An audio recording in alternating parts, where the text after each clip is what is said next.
Africa दौऱ्याच्या दुसऱ्या टप्प्यात राष्ट्रपती द्रौपदी मुर्मू बोट्सवाना इथल्या संसद सदस्यांना करणार संबोधित। दोन्ही देशांदरम्यान अनेक महत्त्वपूर्ण करारांवर होणार स्वाक्षरी। पंतप्रधान नरेंद्र मोदी आपला यशस्वी भूतान दौरा आटोपून मायदेशासाठी रवाना।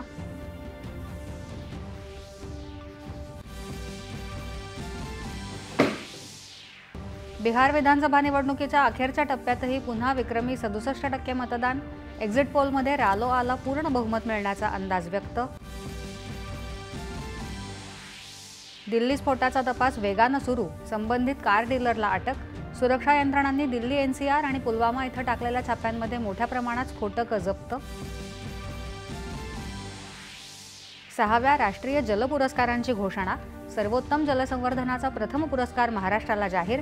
सर्वोत्तम जलव्यवस्थापन करण्याचा नागरी स्वराज्य संस्थेचा पुरस्कार नवी मुंबईला। 5व्या महाराष्ट्र वित्त आयोगाच्या शिफारशींच्या अंमलबजावणीचा कालावधी 31 मार्च 2026 पर्यंत वाढवण्याचा राज्य मंत्रिमंडळाचा निर्णय।